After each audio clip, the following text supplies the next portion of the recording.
அல்லேலூயா அல்லேலூயா அல்லேலூயா. அவருக்கு சேகர் பாபுன்னு வச்சு பட்டையெல்லாம் அடிச்சிருப்பாரு, பார்த்திருப்பீங்கன்னு நினைக்கிறேன். ஆனா அவர் கிறிஸ்தவருங்க. அவரு உங்களுக்கு ஆச்சரியமா இருக்குதா? அப்ப இந்து அறநிலையத்துறை அமைச்சர் ஆனாருன்னு கேள்வி கேட்பீங்களா? அடுத்தது கொள்ளடிக்க இடம் அதுதான். இந்துக்கள் கோயில ஈஸியா கொள்ளடிக்கலாம், விளங்குதா? அதுக்காக அதுல அவர் அமைச்சரா இருக்கிறாரு. கிறிஸ்தவ கோயில அவர் கொள்ளடிக்க முடியாது, புரியுதுங்களா?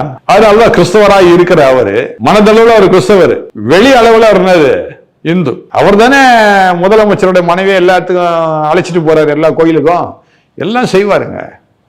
எதுக்கு அதெல்லாம் செய்யறாரு? இந்து கோயில்ல கொள்ளை அடிக்கிறாரு இல்லையா? அறநிலைத்துறைன்னு ஒண்ணு வச்சுக்கிட்டு அதுல இருந்து கொள்ளை அடிக்கிறாங்களா இல்லையா? நல்லா கொள்ளை அடிக்கிறாங்க. அப்போ நான் என்ன பண்ணோம், அந்த வேஷத்தை தான் நான் போட்டோம். அப்பதான் நீங்க கோயிலோட விடுவீங்க. நட வரைக்கும் உள்ள போகணும்னா எப்படி விடுவீங்க? நான் மாலைகளும் போட்டு உதராட்ச மாலாம் போட்டு பட்டை அடிச்சுட்டேன். நீங்க என்ன நினைப்பீங்க? இவர் நம்ம இந்து சாமியார் போல் இருக்குது, வாங்கய்யா வாங்கன்னு உள்ள கூட்டு போயிடுவீங்க. இந்த மாதிரி போனா உள்ள சேர்க்க மாட்டீங்க நீங்க, புரியுதுங்களா? அதுக்காக ஒரு வேஷம் தரித்து கொண்டு இருக்கின்ற அருமையான சேகர் பாபு. அருமையான மேயர் கூட கிறிஸ்தவங்க தான்.